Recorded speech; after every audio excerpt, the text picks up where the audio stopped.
Hello everyone, while you enjoy the beautiful aerial views of the Ganpatipule coast, आपको ये बता दूं कि ये हमारा बेंगलोर टू नासिक ट्रिप का सेकंड पार्ट है। तो अगर आपने फर्स्ट पार्ट नहीं देखा, ऑफ कोर्स लिंक ऊपर है। और अभी हम नासिक से अलविदा लेने वाले हैं, तो back to treat hotel at Nashik.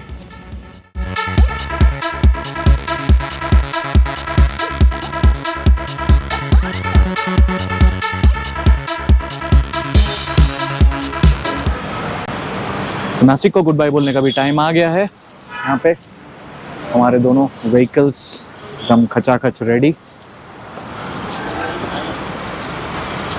Loaded with luggage. अभी और एक बाइक में लगेज लगना जारी है। And we have stayed at the treat hotel. It was an extremely nice stay. Very good hospitality, nice courtyard stuff, good food, and the rooftop lounge and the swimming pool was awesome. So this is Street Hotel at Nasik. So if you're planning for a ride or a drive or any sort of business meet maybe in this town, yeah, please do maybe check into this hotel. Our stay was really nice, especially 1000 kilometer Bangalore se drive karne ke baad it was really hectic, and of course we needed a place to again refresh, rejuvenate, to offload all our tiredness. Nashik से निकल के plan है अभी हरिहरेश्वर बीच जाने का, तो that will take around 7 hours। और अभी ऑलमोस्ट 1:30 बज चुके हैं। So I think will reach little late. 8:30-9 बजे तक पहुंच जाना चाहिए। I know it will be a little late, but may be sunset के बाद थोड़ा कंफर्टेबल हो जाएगा। This next 2 to 3 hours journey will be little tough, but anyways we are all geared up, we are all set up to beat the heat। अगर आप सुला vineyards का अभी फुटेज देख रहे हैं तो हल्का फुल्का थोड़ा वाइन के बारे में बता दूं। So we had actually a really nice time at Sula. We did a wine touring, we did a wine tasting, and also we had some really great snacks at the Sula restaurant. And finally we are at the wine capital of India. Yes, all wine lovers Yo, head to this place. Historic site, Sula's Nasik's first winery, established in 1999. So यहाँ पे cover charges इन लोगों ने कर दिया है 600 rupees on weekdays and 1000 on the weekend. So I think we'll make full use of the cover charges on food and wine.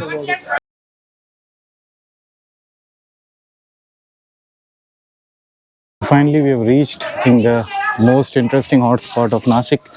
It is Sula Vineyards. यहाँ पे एक रेस्टोरेंट है। We are hungry because सुबह से हमने खाली वो जो मिसल पाव खाया था, that was our only food intake। उसके बाद खाली हम liquid diet पे जी रहे हैं on ORS and on water, but unfortunately this restaurant looks closed। So अभी आगे बढ़ेंगे। We have like the testing room, we have the bottle shop and the gift shops। वहाँ पे grape wines दिख रहे हैं। I think that's the plantation area। I think this place looks interesting।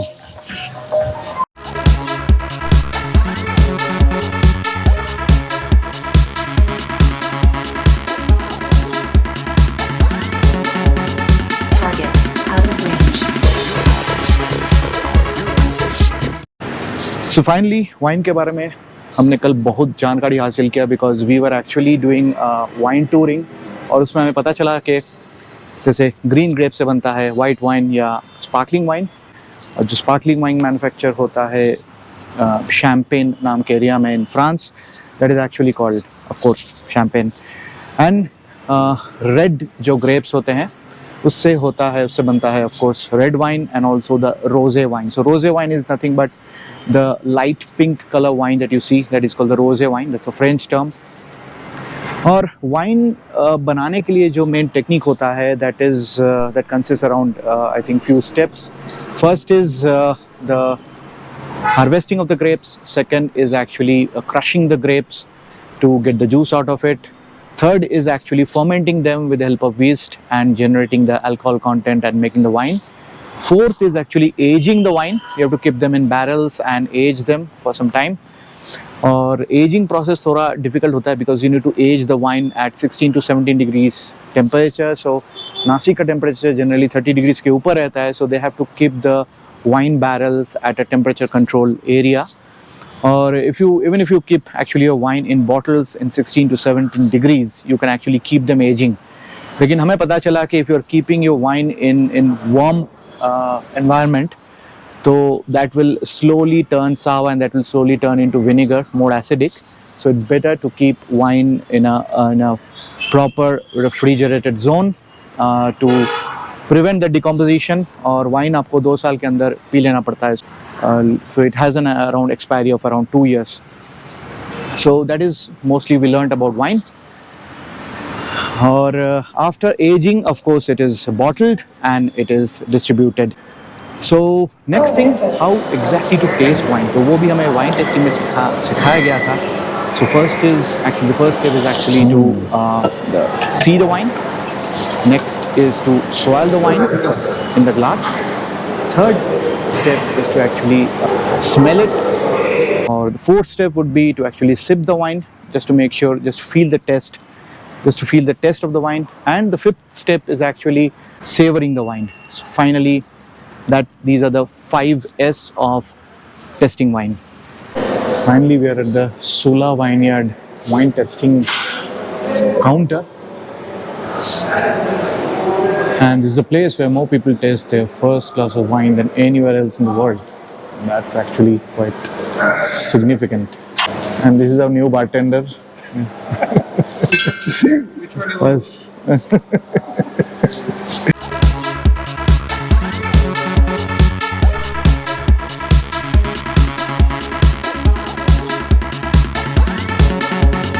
Target out of range.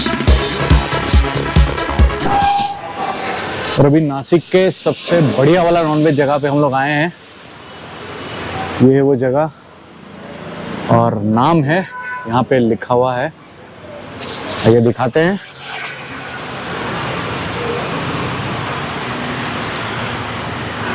और अभी चाचा ने mutton test किया है. Oh, क्या चाचा? what ऐसा था. a feed.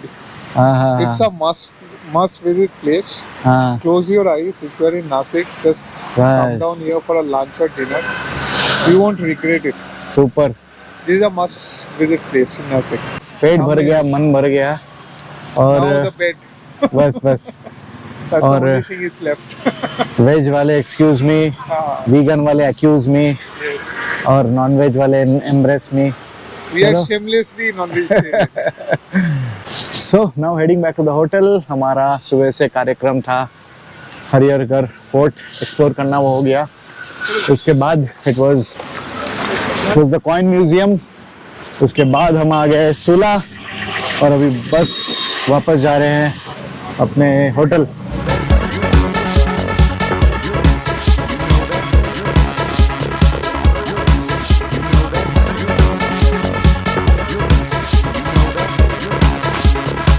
अभी तेल भराने के लिए 2-5 मिनट रुक गया हूँ. हरिहरेश्वर बीच की तरफ जा रहे हैं अभी. तो it is very very hot. 41 degrees हो चुका है बाहर अभी. And everything is becoming warm. ये पैकेट, ये टिश्यू भी वार्म हो गया है. I am just taking a break for water hydration. गाड़ी में तेल फुल टैंक करा लिया. तो next I think close to 400 kilometres कोई प्रॉब्लम नहीं है.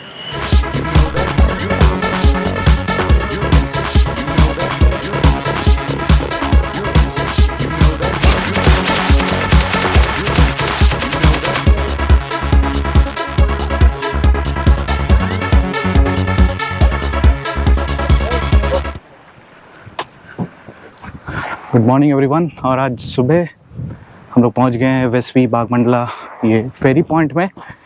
कल रात को हम लोग पहुंचे थे हरिहरेश्वर बीच. सो नासिक से हरिहरेश्वर का रूट ऐसा है जो मैं आपको मैप में दिखा रहा हूँ. इसमें 2 रास्ते हैं, एक गांव के अंदर से और दूसरा ये जो आपका मुंबई के एकदम पास से गुजरती हुई. तो किसी ने हमें सजेस्ट किया कि गांव वाला रास्ता नहीं लेने के लिए क्योंकि वहाँ पे एवरेज स्पीड हो जाएगा 30 to 40. तो हमने मुंबई वाला लिया. But that also was like equally stressful कि मुंबई के आसपास वाले इलाकों में भी बहुत जाम लगा हुआ था. Temperatures were soaring up to 41 degrees. In afternoon it was very hot. और जब शाम का टाइम आया तो मैंने अपना GoPro चेक किया. माई GoPro was not functioning properly. लेकिन हम रात तक हरिहरेश्वर बीच पहुंच गए, लेकिन यहाँ भी कुछ खास मज़ा नहीं आया, कुछ खास करने को नहीं है। इसलिए आज हम ये वाला रूट लिए हैं, एकदम कोस्ट वाला रूट लिए हैं, और लेके हम लोग अभी जा रहे हैं रत्नागिरी और गणपतिपुले के पास मलगुंड बीच में। सो रत्नागिरी जाने के लिए भी 2-3 रूट है। तो एक है आपका पूरा लैंड होके, दूसरा रूट है चिपलून के अंदर से, और वहाँ पे एक ही फेरी पॉइंट क्रॉसिंग है। लेकिन अपने सुदीप्त ने सजेस्ट किया कि एकदम स्ट्रेट वाला जो कोस्टल रूट है वो लेने के लिए, जहाँ पे 3 फेरी क्रॉसिंग है। तो हम सुबह ये फर्स्ट वाले फेरी क्रॉसिंग पे पहुँचे हैं, and this is a beautiful scenery. यहाँ पे सारे व्हीकल्स फेरी के थ्रू क्रॉस करते हैं और आगे जाते हैं। और this is I think the new bridge which is under construction, so you can see over there. सो हमें जाना है उस साइड, और वहाँ से आगे और 2 फेरी पॉइंट्स है जो क्रॉस करके पहुँचना है मलगुंड। गाड़ी लोड करके हम लोग को निकलना है, हमारा बाइक्स तैयार।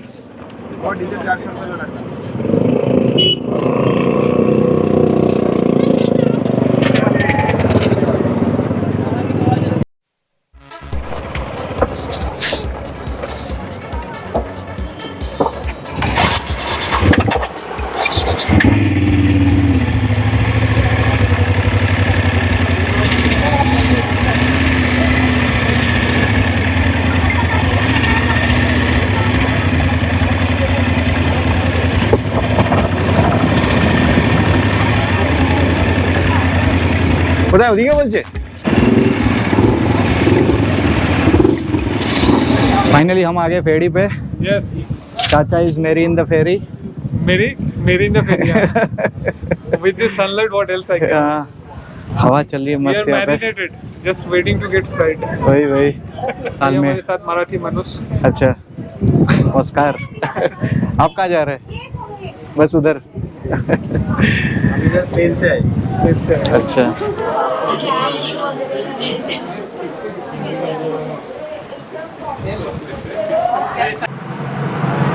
we are on sale।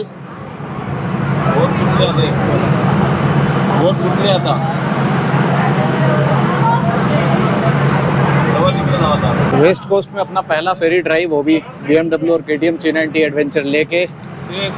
Yo Superb adventure. It's very soothing because Because of the wind. kind of atmosphere is outside. We are loving this wind, breeze, and this shade especially. Seriously, We are hitting hard on roads, but sometimes biker also need some peace. So this is the peace in paradise. Traveling through some of the most, I think, the remotest part of Chintan Valley. First ferry crossing खत्म और अभी हम जा रहे हैं second वाले ferry crossing के लिए, and the road seems little adventurous.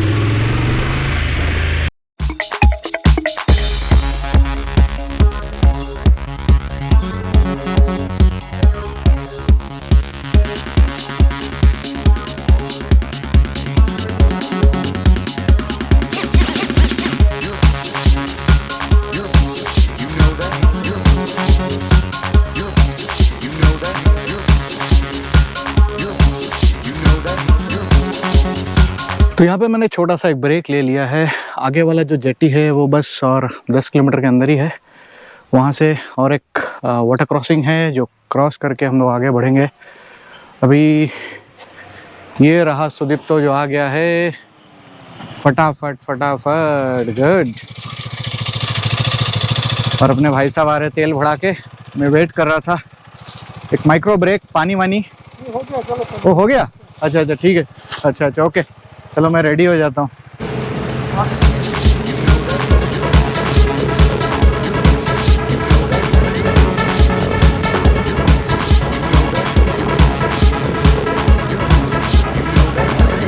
This is jetty number 2 at the Yes. Bowl. This is jetty number 2. And what a luck we have. We just reached here and we find it out it is waiting for us.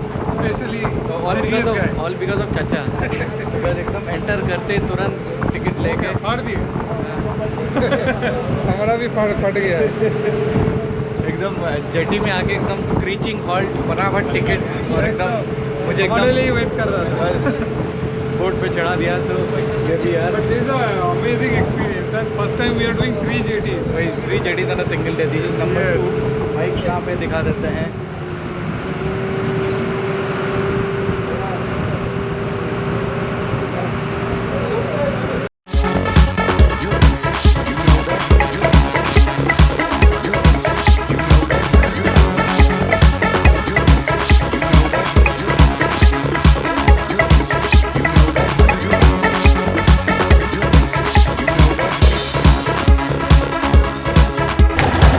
Jetty number 3 से अभी हम जा रहे हैं अंदर।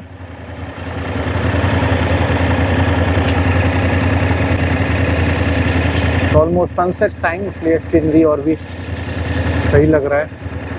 काफ़ी सारे heavy vehicles इस बार and we are waiting to board. तो ये लोग व्हीकुलर वेट से उसको बैलेंस करना पड़ता है, तो they are actually arranging the vehicles so that the weight remains distributed.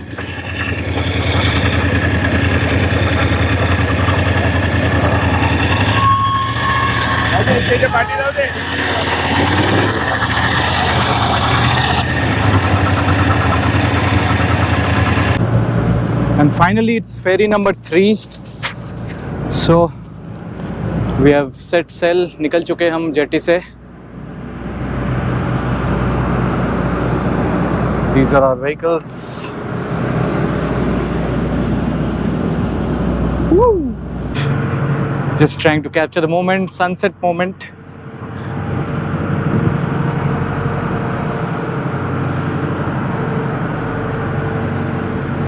There's some shipping activity going on at that side. काफी लंबा shipyard लग रहा है।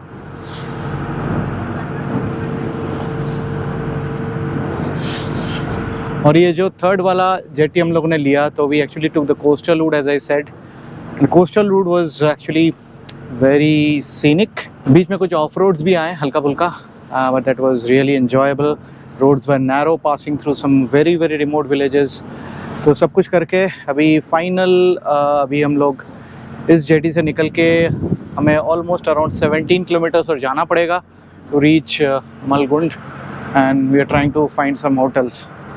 So today our Kaka is trying to find some good 5-star hotels for us. 5-star hotel, yes. Yeah. Not like the one what 7-star yesterday we have experienced.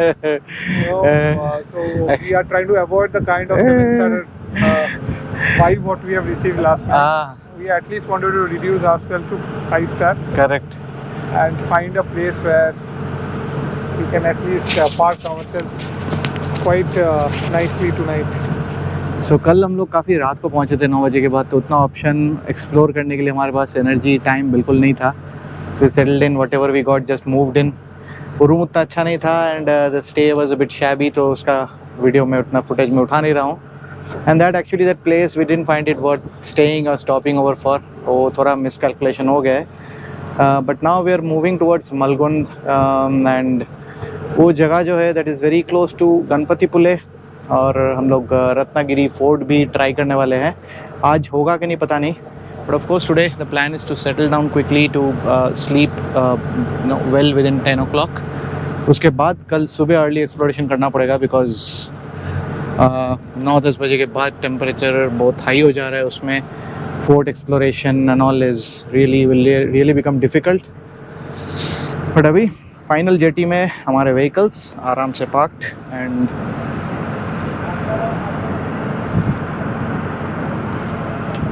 We are reaching the other side. तो third jetty से अभी हम जा रहे हैं मलगुंड में किसी hotel ढूंढने के लिए। यहाँ पे लगा है मच्छी बाज़ार और बगुलों की भीड़। Here we are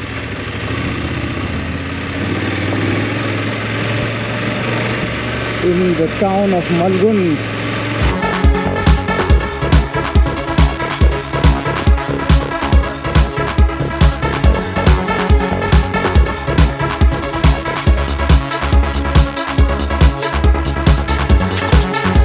morning again. It's early morning now और हम लोग ठहरे हैं गणपतिपुले के 4-5 किलोमीटर आगे. This is our hotel. Nice cozy comfy stay and that's where the beach is. तो भी सुबह सुबह एक बार बीच जाऊंगा and I'll go towards Ganpatipule और उसके बाद प्लान है रत्नागिरी फोर्ट जाने का. So the bike is all set. इसमें मैंने टॉप बॉक्स लगा लिया है हेलमेट स्टोर करने के लिए and I'll be pushing off towards the beach now. So finally I'm at the Malgund beach. Nice place. Almost zero crowd. लहरों की आवाज़ों में एक अलग सा एनर्जी, एक फील होता है, वाइगर होता है, which boosts you up early morning. Fresh, nice beach. और ये जो महाराष्ट्र कोस्ट लाइन है ये गोवा के भी ऊपर है, in between Gujarat and Goa. तो while we return back home, we'll come down, we'll get further south. तो एक्चुअली हम गोवा क्रॉस करेंगे. तो we don't have an intention to again visit the pass through Goa internally, but हम लोग ट्राई करेंगे कि we actually but will try to hit the NH48 which is the Mumbai Bangalore highway. So NH48 touch करने की कोशिश करेंगे so that we can get back home quickly. But this is Malgund beach for now. Malgund is actually around 5 to 6 kilometers before this Ganpatipule. Ganpatipule is bit crowded, more commercialized.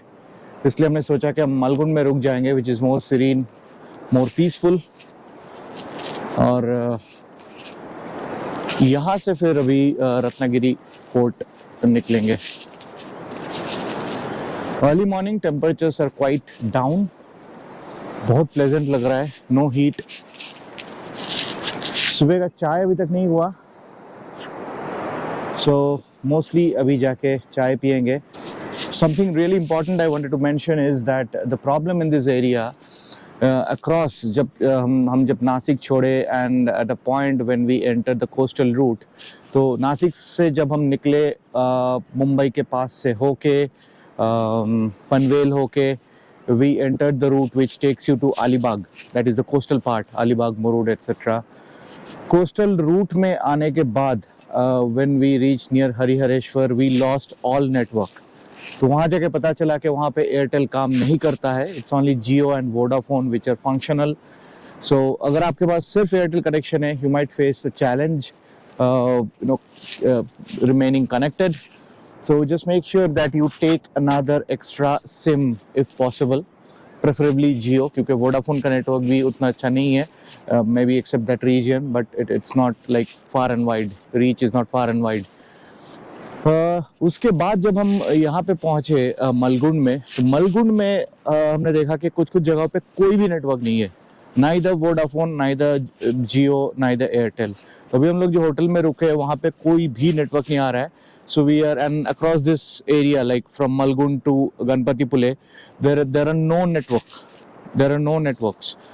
So we are just dependent on Wi-Fi. तो जो दुकानों में भी हम लोग UPI payment करने जा रहे हैं, we have to connect to their Wi-Fi and make the payment. तो कैश साथ में कैरी कीजिए, which is very important.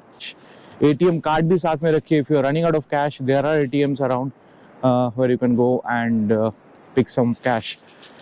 Second point है कि आसपास में पेट्रोल बंक्स बहुत कम है. यहाँ पे आसपास कोई भी बंक नहीं है. You have to go like around 5 to 6 kilometres ahead. तो कल जब मैं वहाँ गया था, there were no like petrol. So वहाँ पे पेट्रोल ख़त्म हो चुका था और मुझे फिर और आगे ऑलमोस्ट 10 किलोमीटर्स जाना पड़ा just to get the full tank done, क्योंकि I was running very low on petrol, तो ख़त्म हो जाने वाला था. सो अभी मैंने फुल टैंक करा लिया है. Now I am secured, but still these were the problem. The network and finding fuel can be a challenge here if you're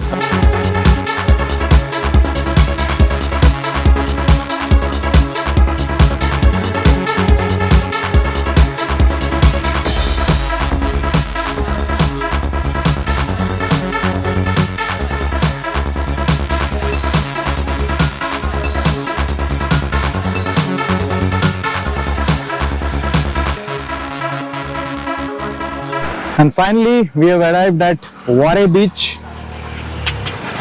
ये है हमारी सवारी and this is the view down the cliff, waves hitting the shore. बहुत ही ज्यादा, बहुत ही मस्त खूबसूरत नजारा है यहाँ से. It's some awesome place. Actually यहाँ से drone sort of view आ रहा है without even flying the drone. And we are at the edge. तो ये जो है मालगुंड और गणपतिपुले से अराउंड 10 किलोमीटर्स है वारे बीच. And there are other few pretty beaches around, so don't forget to visit these hidden places while you are at close to Ganpatipule and this west coast region. And I think compared to Goa, these beaches are much cleaner because यहाँ पे footfall उतना नहीं है, पानी definitely गंदा नहीं है. सो morning में हम आए थे वारे बीच और इसी रूट से राइड करते हुए आगे आ गए हैं अभी रत्नदुर्गा या फिर रत्नगिरी फोर्ट में.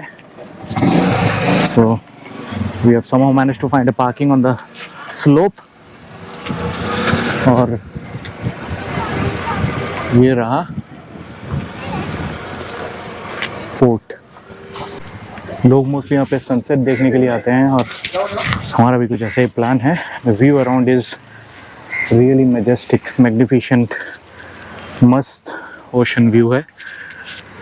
तो let's go in. This is the main entrance. सुबह 7 से लेके शाम को 7 बजे तक ओपन है ये फोर्ट. फोर्ट के अंदर यहाँ पे एक मंदिर है और आसपास फोर्ट्स के जो वॉल है, हल्के फुल्के स्टेयर केसेस भी इंटैक्ट है. तो we are heading towards the west boundary of the fort.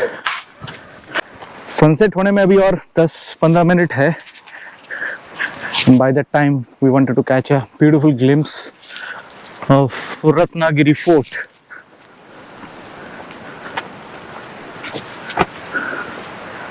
That is what we can see. तो एक सी वॉक बना दिया गया है नीचे से, पता नहीं कैसे वहाँ पे जाते हैं. Not sure if it is open to public क्योंकि कोई भी दिख नहीं रहा है वहाँ पे. तो अभी मिल गया है हमें बढ़िया स्पॉट एकदम ऊपर तक जाके. मुझे लगता है ये सबसे स्ट्रैटेजिक व्यू पॉइंट होता होगा इस फोर्ट का. ब्यूटीफुल सनसेट फ्रॉम रत्नदुर्गा फोर्ट इन रत्नगिरी. वहाँ पे एक पार्क बनाया गया है जहाँ पे छत्रपति शिवाजी महाराज जी का बड़ा सा स्टैचू लगाया गया है.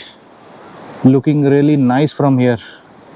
और उसके थोड़ा आगे जाके जस्ट फोर्ट के आगे हम लोगों ने अपना बाइक्स पार्क किए हैं. तो that spot is also not very far of. ये कंप्लीट एक आई थिंक सर्कुलर पाथ है जो वापस हमें उस मंदिर के आसपास लेके जाएगी.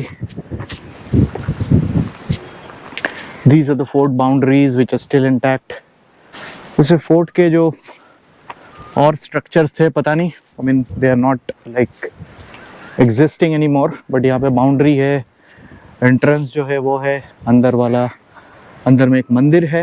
And mostly it's famous I think for this beautiful sunset. सुबह अगर आते हमारा भी ऐसे सनराइज हो जाता है. So I think this is the perfect time. Cool breeze, not much heat and mesmerizing views all around.